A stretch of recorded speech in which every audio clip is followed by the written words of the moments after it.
Hello, and welcome to another episode of You First. That's right. It's about you, and I am your host, Shawanna Kennedy. I am super excited because right here in this place, in this space, we talk all things self-care, mental well-being, personal development, and empowerment.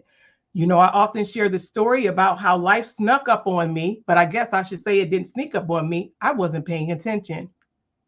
So much so that because of doing things and trying to balance life, because you already know life be lifing, and life was lifing and trying to tell me, but I'm busy, right? I'm a mom, I'm married, right? I'm an entrepreneur, business owner, and was not paying attention to the things that was going on within me, on the inside of me.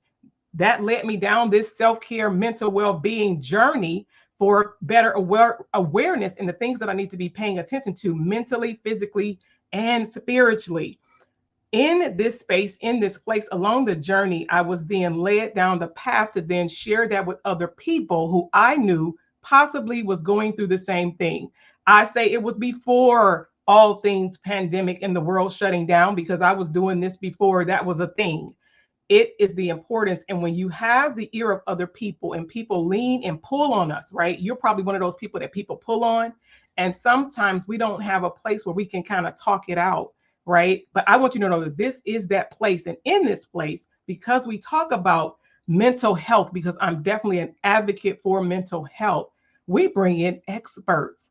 I'm freaking excited over here. I'm hippopotamus happy that I have a young lady. I have someone that is a professional that is in the house today that we're going to get into this amazing conversation. So if you bear with me, we will have who? Dr. Faith Brown right after this. Welcome, Dr. Faith Brown, a dynamic counseling psychologist, performance strategist, business mentor, and author. Dr. Brown is the founder of the Brown Wellness Group in New York City, addressing the mental health needs of physicians. Her notable works include her book, Burnout: The Gift, and establishing the Performance Academy to train medical students in leadership and professional resilience. Renowned for her role as a psychologist for the NBA PA in New York, and her extensive consulting work in the financial sector. Dr. Brown is an established speaker on topics like physicians' health, women empowerment, and workplace collaboration. Join us in welcoming Dr. Brown to You First, where her expertise promises to enlighten and inspire. Woo! Hello, welcome, Dr. Brown. Hello, gorgeous. Oh my goodness. What an intro. Oh my goodness. Thank you so much. It's a pleasure to be here with you. You are so welcome. For some people who don't know, I love it. I love it when I did, because I looked back and we had the opportunity, of course, with someone we affectionately love. I've been with you before on a platform, but it's been almost 2 years. It's been a couple of years. So I have been having this type of conversation. And what I was getting ready to do the assets, as they call it, guys, in this world, to prepare for Dr. Brown's presence today, I said, what could I pull together? Because some of you don't know, yes, it is Kennedy Media that does all the graphics, all things graphics for the You First show. And I was pulling together pieces, and I found a few things that I did like. So you guys couldn't see her face in the green room, right? And so it does my heart good to see that. Yes. Today you did your homework. You did your homework. Oh my goodness. I went, who is that? Who is that? Right. It's amazing. And that's the thing when we think about self. We should occasionally, and I'm going to ask each of you too, to someone that you know, not just like, but that you love, and even a colleague, how do people see you? How do people see you, whether it's individually, whether it's personal or professional? What are people saying when they see you? When they go to pull things, right? Because we know we all have things out there about ourselves, because it's about you first. What is it that people can see about you? That's why I love the conversation that we're going to have today about trying to master the art of balancing, because I know that could be, it's really, we say balancing, but we know, we have a professional in the house, and Dr. Faith is going to tell us that I guess in some cases, it's really not about balancing. It's probably about more of harmony. Yeah, right? Of course. Yeah, you see that she's already nodding. So first things up now, outside of the intro, what is something that we don't know about you? Oh, I am an adjunct professor at a medical school. So I try to bookend what I do, taking care of physicians, attending physicians or senior, more seasoned physicians, and then trying to keep the youngins from getting into trouble. Mm. Trying to bookend them on both. Probably that I'm a daughter of the South and from a family of 5 girls. So the one thing that I know how to do is one, really be a sister, in all of its forms. And of course, with that comes this balancing act, right? I'm the middle of 5 girls. So Ah, that's about balancing those relationships and how do you get along? And, when one person wants to do one thing and another wants to do another, how do you balance all of that? So, yeah, I think that's quite apropos for the conversation upon which I we're love it embarking because today. I don't believe I knew that piece about there being 5 girls because I'm the second oldest of 5 girls. So Uh, there we go. Yes. hello, hello, Have hello, that in hello. common. You feel Yeah, that. You really. know I that. mean, that's crazy, right? But it's Yes. the truth. And Yes. I'm excited because let's just get into it. Yeah. Because when you think about, because we know we have a mix of people, because it's all about you, whether you are mom, even if you're dad, it's all about the individual. But some of these individuals are not just managing a home, they're actually professionals. Yes. How do we begin to even understand what that balance act about the prioritizing the balancing? Because we know if you're mom, yeah, you have kids, but then Yes. there's you. And how can you help them with their you first, because I call it their you first story, Yes. to Yes. where it's not a cliche, it's not a trend, it's not a fad, it should really be a part of a lifestyle Sure. of making you at the top. I always say it, and I'll say it again for the record, never above your creator. Never above Yes. your Right. creator, but Right. there is even an order in how your creator, how God prefers us to live our life so that we can have a life more abundant. So Yeah. what would you say on that? I'd say that the first thing to do is to know thyself. What is your value system? And Mm-hmm. what is your own personal vision and mission statement for yourself? The one thing that we leave out is oftentimes we are enter corporate America, and the first thing we do during orientation is we learn something about the company's vision and something about the company's mission, right? But what about our own? What vision do we have for ourselves? Have we really taken time to think about that? And secondly, what are the missions that are in place to support that vision? And then let's talk about our value system and then the creed that goes along with that, because that's the foundation upon which we build our lives. So once we begin having children or a family, we just bring those pieces together. So if we are family centered first, then that's a part of our value system. So as we then walk out of our homes into corporate America, then we know what we need to be at home, do at home first, because the value is family centered first, right? And then go into corporate America or doing our jobs. If in fact, though, we're more career centered and oriented, what model do we want to put in place for our family? Do we want our little girl, our daughters, or our sons to see, mommy walking out, balancing things at home? We may have to bring in help, but I want them to see that I'm growing. I want them to see that I'm a go-getter, or I'm going to get what I need. So know thy own self. What model do you want to establish in your home that will eventually become your legacy? So that starts with establishing your own value system, your own creed around that. What is the vision that you have for yourself? And what are the subsequent missions that are in place to support that vision? I love it. I love it. I love it. Does that make sense? No, it makes total sense because Yeah. we often hear in different things, whether especially if you are in business, you're correct. The first thing you say, what's the why? What's the why Yes. behind everything we do? And I don't think that too many people really take a look at what is that why for them, not just for business.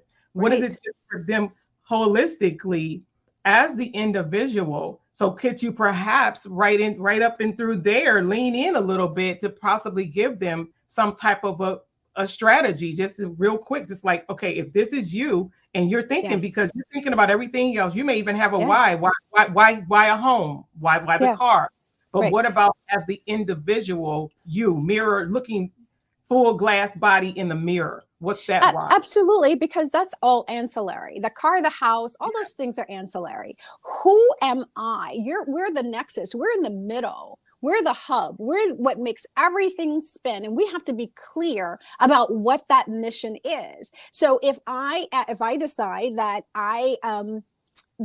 so let's start at the beginning. I want a business. Why do I want a business? Well, many people say I want to take better care of my family. Well, how do you reconcile a business better taking care of your family? What does that even mean? Yeah. Because if you're building a business just from a 10,000 foot view, you're not going to be present for a family. You're just not. So how do you then, how do you join the divide, right? How do you cross the divide between the two? What does that mean? Perhaps better stated would be not, I want a business so that I can take care of my family. Maybe it is two different statements. I want to take care of my family and get clear about that. And I want a business. Okay. Now, how do I manage the two? Because what becomes important is the priority is I want to send little Jennifer to school. I want to make sure that I retire, that retirement savings are in place. I want to make sure that there is no struggle. So now we're talking about systems, right? What kind of system needs to be in place to make sure that little Jennifer goes to school? That sounds like I need maybe a college fund somewhere, right? What do I do to make sure that I retire? That means like maybe I need a 401k or I need an annuity or an IRA. So now we've just jumped, we've made a leap to try to bridge this divide. So is it really a company, or is it that I need some assets in place to make sure this happens? So being clear, because we can get the two kind of confused. One can indeed support the other, but not necessarily. If the goal is to be present, I want to be present. If that's the goal, then we need to figure out, because is being present a value system? Yes. Who do I want to be present for? Is that for myself or for everyone else? Well, I want to take care of everyone else. Well, in order to take care of everyone else, I need to take care of myself, right? I need to model what self-care looks like. Little Jennifer is going to learn something about how to self-soothe, that mommy is not always available. Mommy is available sometimes, but sometimes you're going to have to let little Jennifer understand that there are times when mommy is available and she's not, because little Jennifer needs to also learn how to become a little independent, right? Because otherwise we are breeding codependency, and that's not what we want. We don't want to put that into society, right? And then we want to make sure that if we're going to be there for everyone else, what does it mean to take care of myself? So the time that I do have to myself, what does that mean? And am I putting that to good use? Something that's going to nurture my spirit or set my soul on fire? Because only when my heart is full and that is bubbling over and that cup is running over, am I going to have sufficient resources to take care of everyone else? Does that make sense? Okay. Yes, it makes perfect sense. And because I do have a school ager, I still have a school ager, and I get everything that you're saying. I get it, because when we do the work that we do, it's not that she doesn't even see it. It's not that she doesn't even understand the importance, because we've had the conversations, and children will make you laugh when they tell you some own stuff back to you, when they get back to you. Absolutely. But it's because they still have their wants. It's not even necessarily a need. Other people want things from you.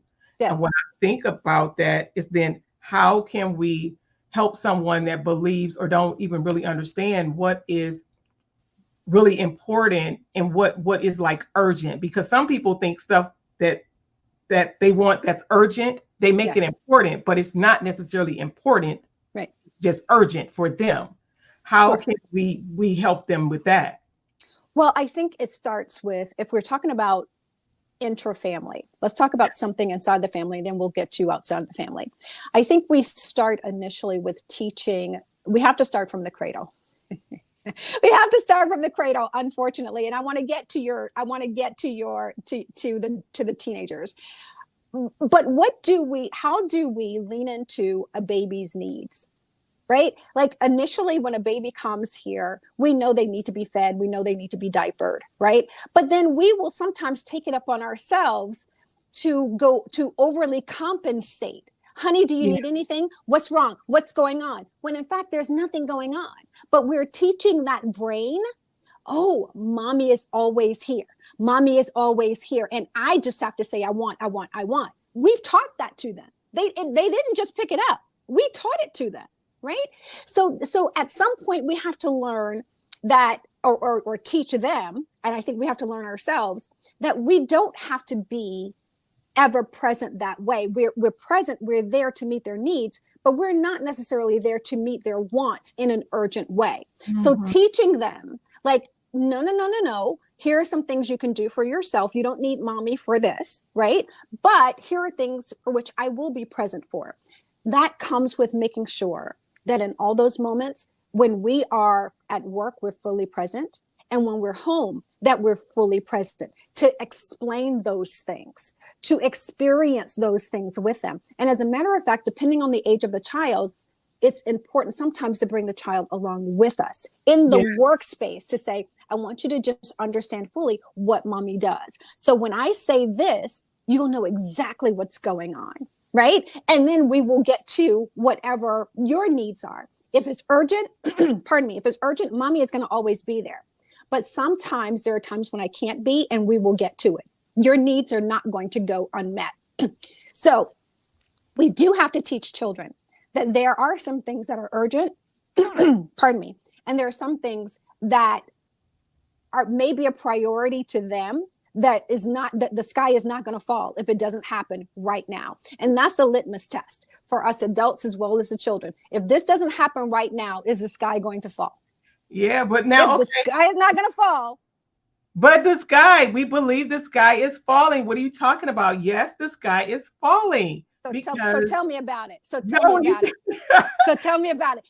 And that would be my next question. Right. Tell me about your sky falling. Tell you about the sky falling, because then it's all the things. It's all the things, because you're right. They're doing it with the little ones, and then we have to retrain. We have to retrain, because I could speak for me having adult children as well as a minor, there's a big difference. The way that I raised them versus how me being able to be more present with my youngest. I've been more present with my youngest, being able to have a home office with my youngest. That means she hear me. If she was home, if she was close by now, she would hear this conversation.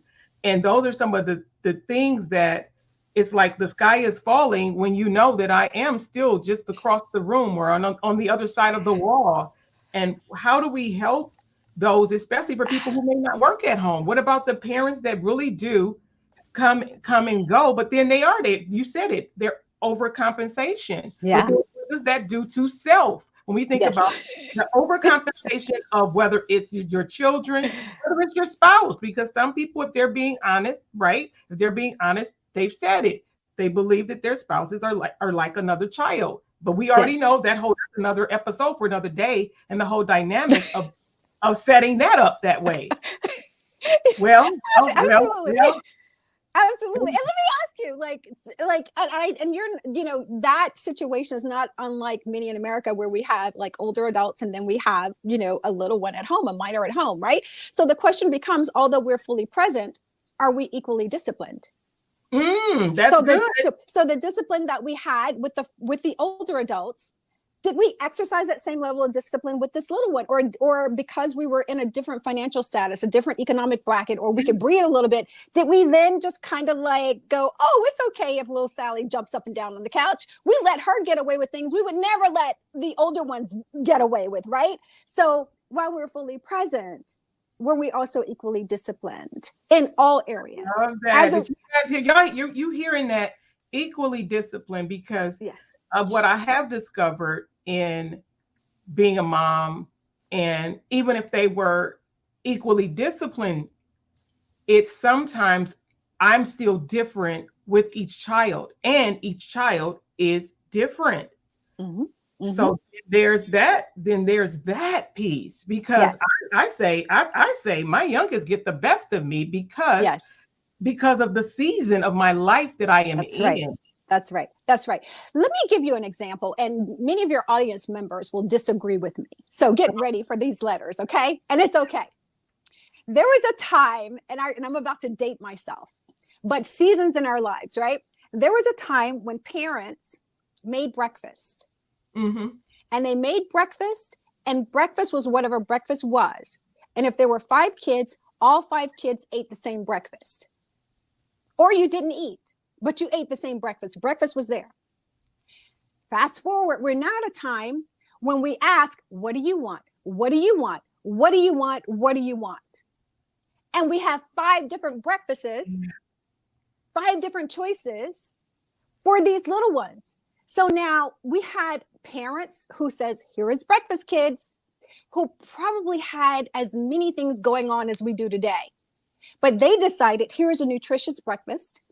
And it's nutritious and it's healthy, and all the kids are going to eat. They're going to go to school. Their brains are going to be fed and they can learn. We put it on ourselves, the overcompensation. Let me cater to each child. Why did we do that? Because then we just brought a burden on ourselves that we didn't have to take on. Well, each child has their own taste. How did the child, how? We started that from the cradle. We did not have substitute for peas as kids. If we started out as a baby eating peas, right? The baby food was peas. And then at 2 years old, you were eating peas, right? Because that's what was served. And so we grew up eating vegetables. Well, now we get, oh, little Sarah doesn't like peas. Well, where'd she get that from? So we bring a lot of this stuff. We have to stop. We have to stop and ask ourselves, what do we want to create in this moment? What kind of people do we want to put out into the world? Because when they leave my house, they're going out into the world. And what kind of people are we creating? What kind of members of society are we putting out there? Those who are going to be equally picky, where nothing satisfies them, right? Or they're going to find something wrong and then they're going to duplicate what they've learned. So just stop. For the audience, just stop, ring this in. Let's ring it in and go, who am I? And what do I want to create in my family as well as in my business? It goes back to our vision, our value system, our missions, and our creed for ourselves. That's the foundation for this whole thing. And then we don't have to worry about being all things to all people. I have to be true to what works for me. That's the harmony. What works for me? What's going to help me get in bed at 10 o'clock so that I can get up at 4 or 5 to go work out, to take care of myself, so that I'll be ready to pour into other people later on? What works for me? I love that. Now she's asking the question, and that's what we have to say to ourselves in this space. And if you so happen to be watching this with one of your children, it's still at this moment, this is the place, this is the show that is all about you. Yes. And it's how we are showing up for ourselves that I say everybody else benefits from how we live and choose, like she said, what's the why as an individual that affects everything else that we do. So it's just amazing how, time just be moving. And I would love, because of course I have a dozen other questions, but I want you right now to even help an individual and make it all about them. It's all about them and how to help them tell their you first story. I need you to help them to how can they go about moving from this space right now? Yes. Telling their you first story. Well, the first thing you do is think about who, right? And that is mind, body, spirit. This whole thing has to be aligned. So if that is our North Star, that this is mind, body, spirit, this vertical relationship has to be in place before any of these horizontal relationships can ever work. Okay. So you start by saying, you know what? I have great gratitude for everything that God has given me. And it is up to me to be a good steward over everything. Right? I have huge compassion, huge love. I have forgiveness. I have empathy. I have all of that in my heart, but I'm only one person. All of that is wrapped up in this one person. And in order for me to be that person and step into the world to be the best mom I can be, the best wife I can be, the best sister I can be, I have to take care of me. I have to have those needs met. So here is what mom is going to do when I'm home. This is what I have to do. This is my time. I need this time for me. And once that's done, you have my attention. It's all about you. I can be fully present for you because I've been fully present for myself. And believe it or not, setting that standard or that marker is what's going to help the child also begin to establish boundaries as well. As he or she grows, he or she is going to begin to understand that the time that he or she has for themselves, either in health, in self-care, taking care of themselves, that will give them the bandwidth they need to do their homework, right? And then to go outside and play and to be the best friend to their friend group as they can. They will begin to model that behavior. So what you're doing is setting a model for how we show up in the world. And it's not a difficult conversation. It just may be a little hard because little ones don't understand. But as we begin, the more we do that, practice it and have them honor it, right? Because inevitably they're going to come in and say, Mom, but you in a very nice way will have to just gently say, this is mommy's time.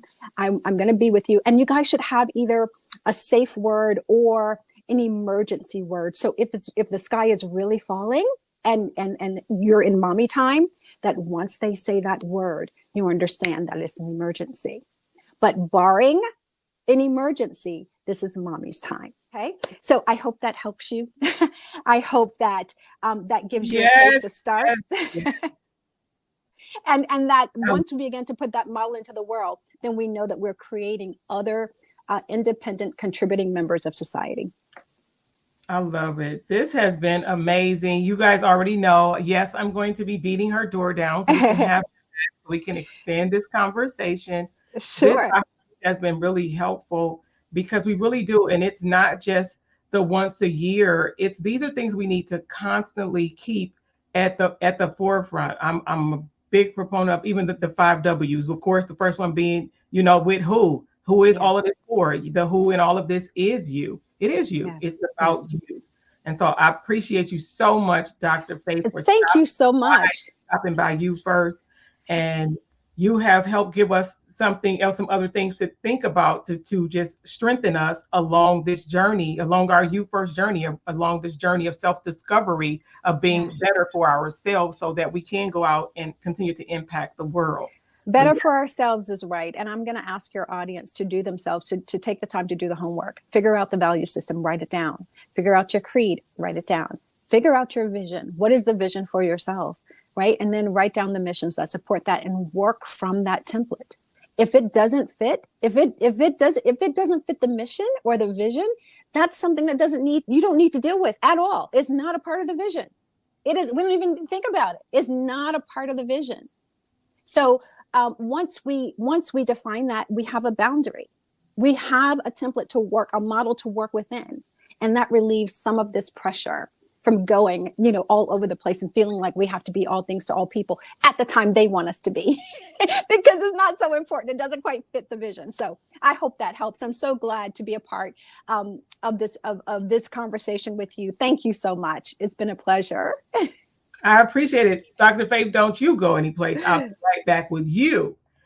All right, guys, I hope you enjoyed the You First conversation today. Don't you just love Dr. Faith?